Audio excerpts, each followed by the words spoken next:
Donc je disais donc qu'ils vont devenir les chefs des autres. Parce qu'il y a toujours un trône. En chaque chose, il y a un cœur. En chaque chose, il y a un trône.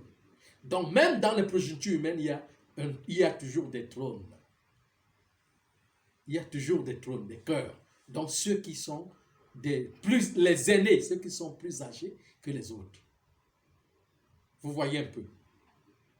Donc si vous me comprenez, vous ne commencez pas cet enseignement dès le début, vous n'allez pas comprendre ce que moi, je suis en train de vous expliquer là aujourd'hui.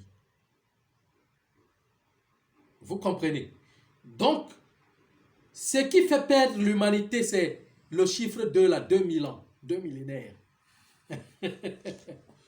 C'est le chiffre, le 2 millénaires, là. Pourquoi? Parce que en chaque 2 millénaires, il y a une section d'un millénaire où on se rappelle de tout.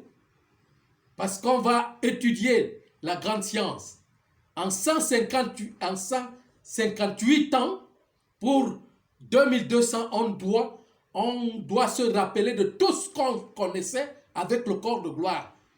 De tous les globes, on doit les récompter. De toutes les progénitures humaines, on doit récompter. Pourquoi? Parce que les dirigeants ici, nous qui sommes le trône, qui faisons le trône de Melchisédek, et de Malika Sandek de Melchisédek, c'est nous, les chefs humains primordiaux, qui doivent connaître encore tout ce qui s'est passé depuis le début de la création humaine. On doit récompter tout. On doit savoir encore tout. De là, c'est quand on dit porter le corps de gloire, ne pensez pas que quand on dit porter le corps de gloire, ça a des niveaux. Même le corps de gloire a des niveaux. Les créatures les plus supérieures n'ont pas le même corps illuminé comme les créatures les glorieux inférieurs, parce qu'il y a des niveaux et des niveaux. Et nous qui sommes de la famille et de Malika Sandek, qui est le Melchisédek, nous devons récompter jusqu'à porter le corps de gloire le plus absolu. On doit récompter tout cela. En portant le premier degré du corps de gloire, on repart pour récompter maintenant le nombre, les degrés d'illumination du vêtement cosmique. Ce n'est pas une science. Si et seulement si. Attendez, je vais vous dire quelque chose. Vous ne connaissez pas. Je vais vous dire que ce corps-ci que vous voyez, ce corps-ci que nous voyons-ci, ne peut pas supporter les atomes nucléaires, les atomes de l'uranium cosmique. Parce que l'uranium cosmique définit les intelligences. C'est ça qu'on définit, c'est parce que c'est ça qu'on dénomme de la planète Uranus, du code, du symbole de la planète Uranus, qui veut dire uranium, qui veut dire sagesse. Et les atomes sont compilés, se reprennent par le nucléaire, l'uranium cosmique, auquel le corps de gloire est le métal qui illumine. C'est un corps où on allume la lumière, ça s'allume comme un petit soleil, selon les degrés. Le degré de la chaleur du soleil qui sort le matin n'est pas le même degré, qui va évoluer d'une heure en une heure, jusqu'à arriver au zénith, à midi. Ce n'est pas le même niveau. Ce n'est pas le même niveau. C'est le degré des éclairages. C'est comme le jour. Quand le jour veut sortir, ça n'a pas le même éclat suivant le temps de son exposition. Et c'est comme ça les degrés même de conscience qui s'éveillent progressivement. C'est pour cela qu'il faut reprendre, il faut rentrer en arrière, les 3 pas en arrière, les 3 initiations, premières initiations mineures pour l'âme inférieure. Maintenant, on commence à aller maintenant à l'avant pour aller vers l'âme supérieure. Vous voyez un peu ce que je suis en train de dire. Et l'énergie métallique, c'est ça que les hindouistes appellent la Kundalini. L'énergie métallique. Vous voyez? Donc, il y a une chose que je vais vous expliquer. Je vais vous expliquer là. Je vais vous dire quelque chose.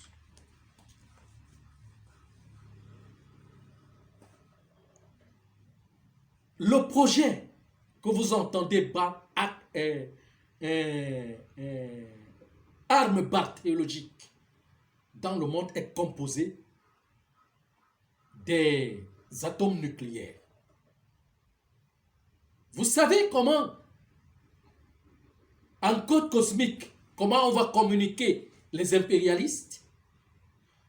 On va dire aux impérialistes que humaniser l'humanité en les injectant le nucléaire dans le corps. Humaniser l'humanité en injectant l'humanité, en l'injectant le nucléaire dans le corps, pour qu'il s'humanise, pour qu'il devienne le métal. Dans l'incompréhension, comme ils pensent que ils ont le nucléaire, c'est ce nucléaire-là qu'on le dit, et pourtant qu'on parle des initiations. Ça veut dire que libérer l'humanité et laisser l'humanité aller vers les atomes supérieurs, du nucléaire supérieur. Et ils vont donc faire les recherches, ils vont faire d'autres, entrer dans leurs recherches pour utiliser les armes bactériologiques, pour vouloir humaniser ces corps humains, en leur entendement, par rapport à ce qu'ils veulent, par rapport à leurs intérêts. Puisque l'arme biologique, l'arme bactériologique, va réduire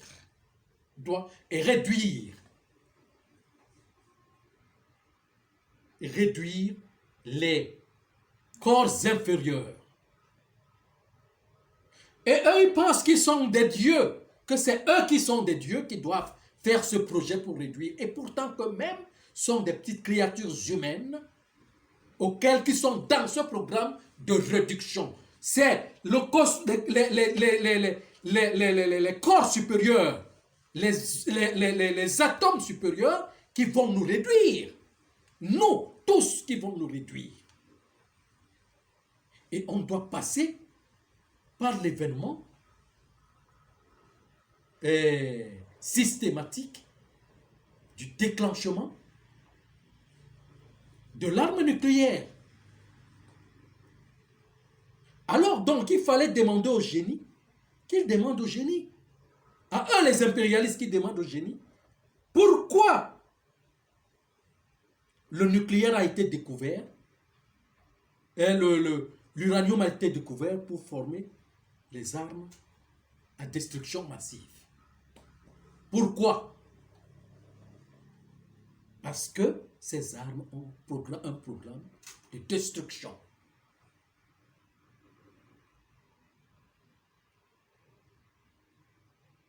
Vous voyez un peu ce que je suis en train de vous dire. Donc eux aussi, on les parle en code cosmique, mais ils ne comprennent pas ces codes cosmiques. Ils pensent que c'est eux qui sont des dieux. Puisqu'ils ne peuvent pas arriver à libéraliser les fortunes d'abord. Il manque cela. C'est ce que je disais à une amie quelque chose dernièrement. Que regardez comme nous sommes là. Par exemple, la première des choses qui est la vie, que nous devons prendre, qui est la vie, c'est l'eau. Et actuellement, quand la température, quand les énergies descendent, il y a plus de consommation d'eau. Plus qu'avant. Consommation d'eau. Parce que le corps en demande. C'est des cellules qui veulent se transformer, qui veulent aussi travailler avec l'uranium qui sort de nos cellules. Mais maintenant, nous sommes, par exemple, dans ce qu'on appelle, ce que les impérialistes nous ont mis, appelant développement. Ça veut dire que nous parlons de l'eau potable. On doit boire de l'eau. Il faut de l'eau potable. Et nous pensons que il faut travailler cette eau qui doit être travaillée. On n'a plus confiance. On doit travailler cette eau avec des produits chimiques pour boire. Comment donc cette eau que nous buvons chaque jour, à un certain niveau, comment on peut se réaliser avec ce corps, avec le premier fondement de la vie, qui doit être totalement naturel, qui est dénaturé.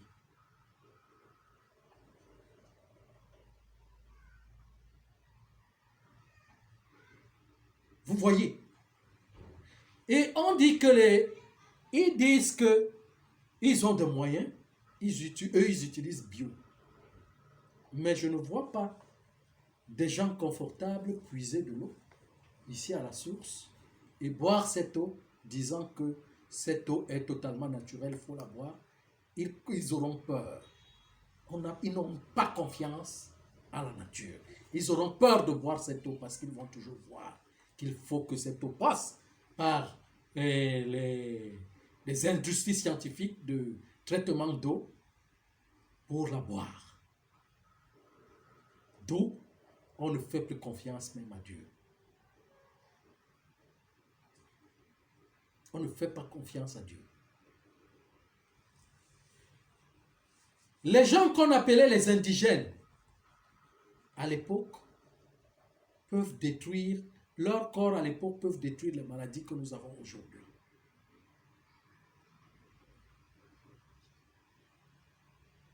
Parce que c'est un virus qui combat un virus. Le virus est père, masculin et féminin.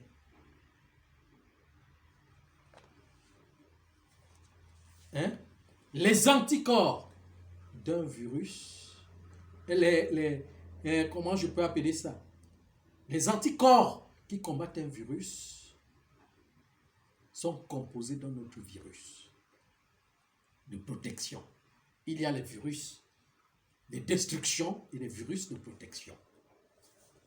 Donc, la croûte terrestre, l'uranium dans l'eau, l'aluminium, hein, le sodium, le potassium et autres sont des éléments composants qui sont capables de détruire et de protéger. On est créé du positif et du négatif. Donc les codes sont mal compris. À partir des impérialistes eux-mêmes, jusqu'au livre qu'ils appellent livre sacré, qu'ils créent des religions. C'est eux, hein? Ce sont les impérialistes qui ont créé des religions.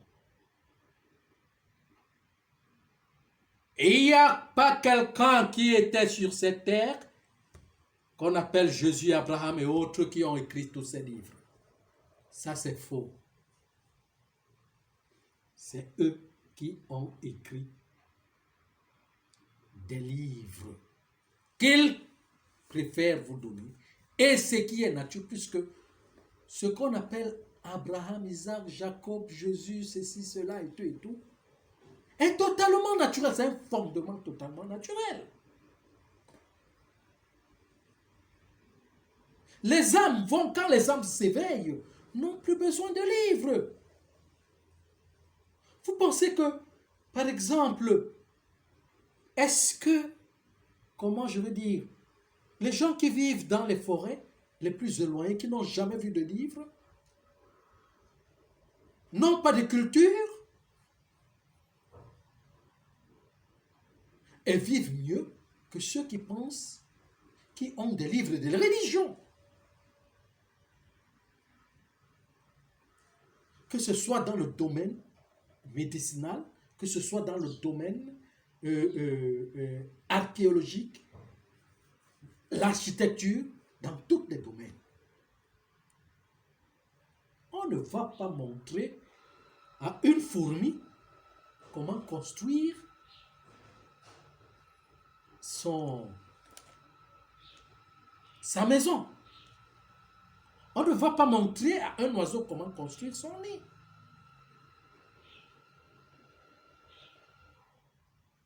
Tout est défini de l'intérieur. Tout est connu de l'intérieur.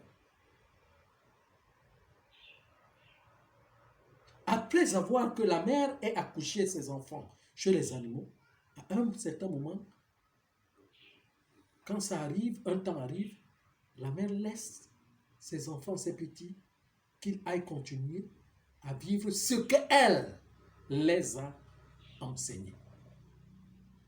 Et nous avons une mère qui est notre mère à tous. C'est la mère nature. Nous avons une mère qui nous porte, c'est notre planète. C'est la mer, l'océan qui est là, qui est capable de nous remontrer tout. C'est qu'on a besoin. Mais qu'est-ce qui montre les matières premières? On utilise le pétrole, ça vient d'où? On utilise l'uranium, ça vient d'où? On utilise l'or, toutes des pierres précieuses, toutes des matières premières, ça vient d'où? Et qui montre les formules de fabrication, de montage d'industrie et autres. Tout ça vient de la mer, de l'océan. Ah oui, ce sont des génies.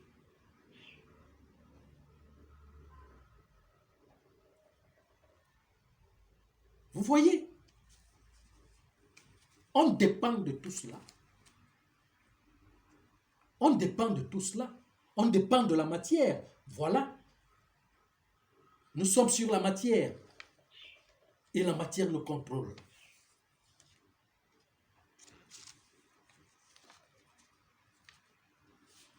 Vous voyez un peu ce que je suis en train de dire. On ne peut pas le nier. Voilà le corps, c'est la matière. Il a besoin d'être nourri, il a besoin d'être épanoui. Et même celui qui est en colère, celui qui se fâche, hein, c'est lui qui n'est pas épanoui. Mais tout ce qu'on cherche tous, c'est l'épanouissement. Que ce soit dans ce corps ou dans l'âme. Mais ce qu'on a oublié, c'est que ce qui nous dérange, c'est qu'on doit mettre un équilibre. Un équilibre. Épanouir le corps.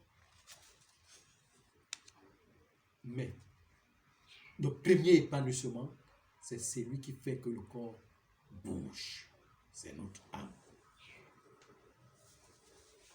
C'est tout ce que l'humanité a oublié. C'est tout ce qu'on doit aller se rappeler encore. C'est tout ce qu'on doit se rappeler encore. Voyez un peu ce que je suis en train de dire. Donc c'est ça. Oui.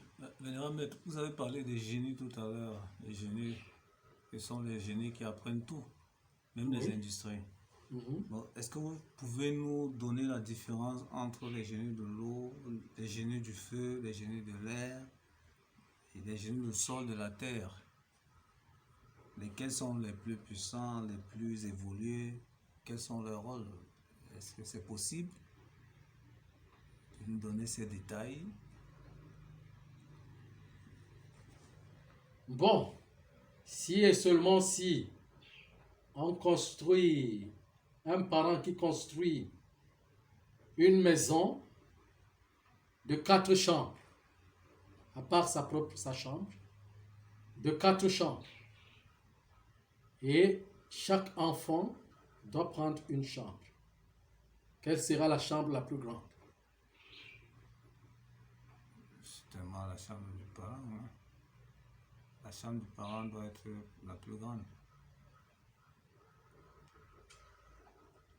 Il n'y aura aucune chambre qui est la plus grande. Il n'y a pas de chambre qui est la plus grande.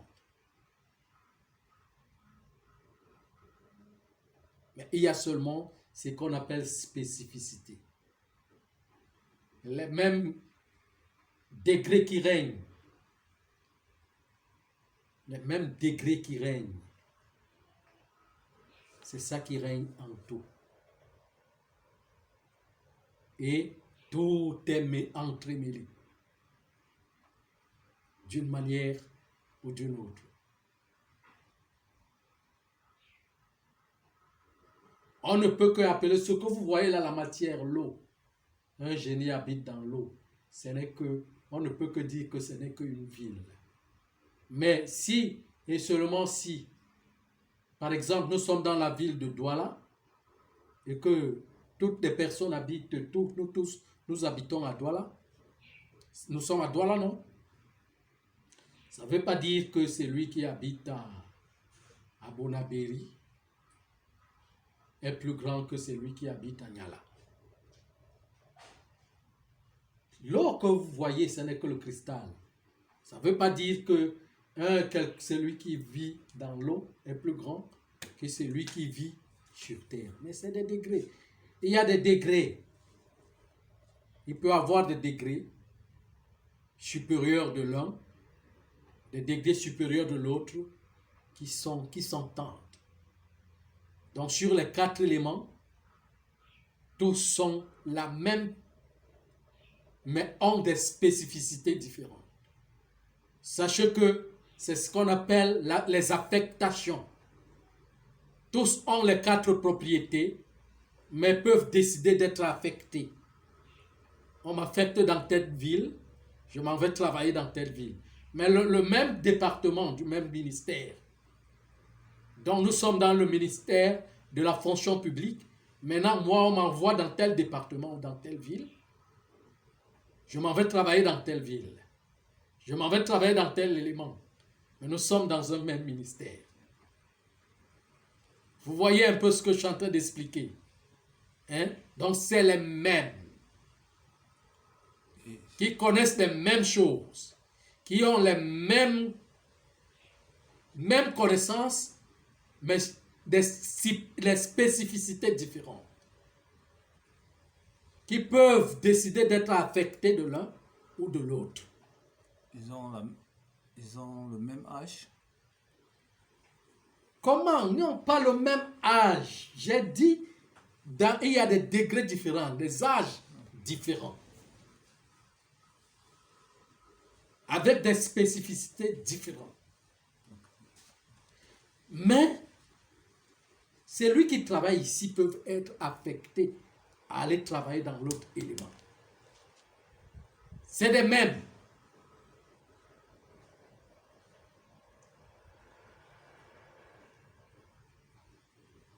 Parce qu'il a la maîtrise de ce qui est là-bas sur sa spécificité.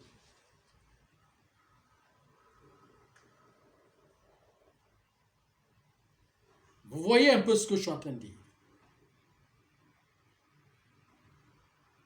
Donc c'est ça. Si et seulement si, vous pouvez comprendre.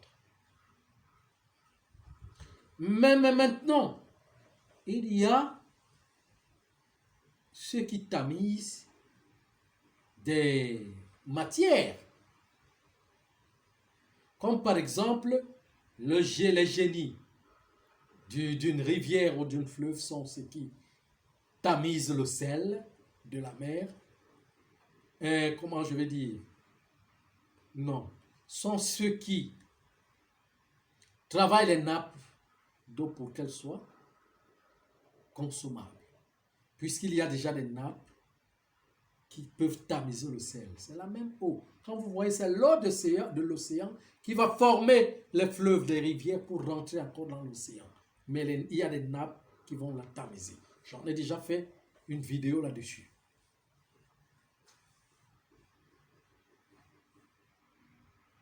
Vous voyez un peu ce que je suis en train de dire. Donc, c'est ça. Qu'en est-il donc des lacs qui sont stables, qui se tapent? Le problème est que un lac représente une profondeur, tout simplement en symbole. Le lac représente une profondeur.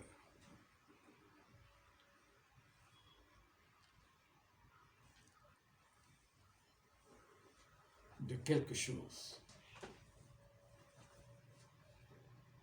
Donc c'est ça. Maintenant, il y a quelque chose que j'allais vous dire dans dans la première question est que il y a l'inverse des chiffres. Ça veut dire que l'inverse du chiffre 12 va faire 21. C'est ça, non? L'inverse du chiffre 12 va faire 21.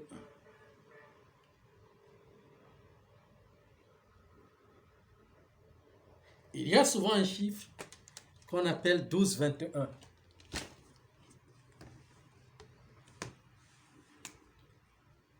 Le 12 et son inverse. Le 12-21. Le 12-21. Au milieu, il y a 22 et 11. Va faire 33. C'est ça, non? Je vais vous dire quelque chose. Chaque mois, les mois du comptage du zodiaque que vous voyez commence chaque le 22 et finit le 21. Donc, comme vous comptez les mois, c'est pas comme ça. Chaque mois de l'année commence le 22. Le mois de mars est le mois de... Non, je commence par le début. Le mois d'avril, qui est nommé sur le bélier, commence le 22. Le taureau sur le mai commence le 22 mai. Le gémeau sur le juin commence le 22 juin. Le cancer sur le juillet commence le 22 juillet. Le lion, c'est ça? Attends. Non, le 22 mars. Le taureau commence le 22 avril. C'est le jumeau qui commence le 22 mai. C'est le cancer commence le 22 juin. Le lion commence le 22 août. Et la Vierge commence le 22 septembre. Le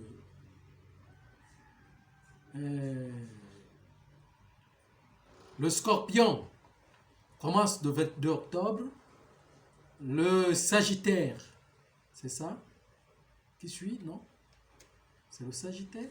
La Balance. Sagittaire, c'est à la fin. Ah, non, j'ai d'abord dit, non, c'est la Balance qui est le 22 octobre. Et maintenant, le Scorpion est le 22 novembre. Le Sagittaire, le 22 décembre.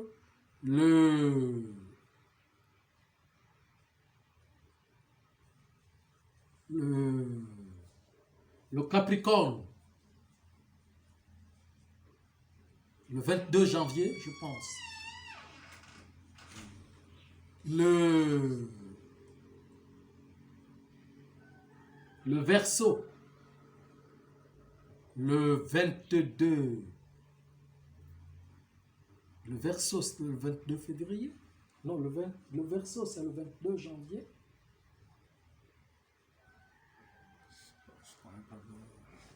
Le Verseau, je pense, c'est le 22 janvier. Il y a un mois là qu'on a sauté. Et le Poisson, c'est le 22 mars. Non. Attends. Le Poisson, c'est le 22 février pour le 21 mars. Oui. Et donc, je voulais donc dire que chaque mois finit le 21. Vous voyez, 22, 21.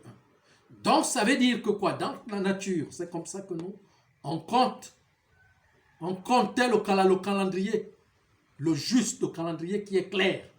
C'est comme ça qu'on compte. Donc, vous voyez donc que le 22, là, quand on dit 22 lettres, hein, dénomme quoi? Ne désigne pas,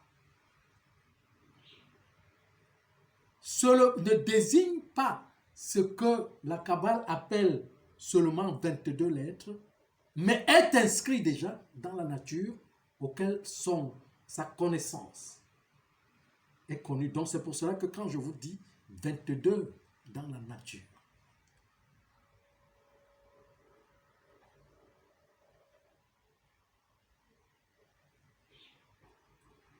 vous voyez un peu.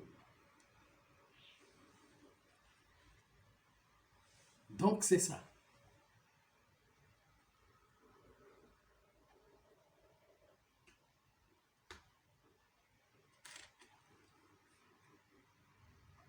Encore une autre question?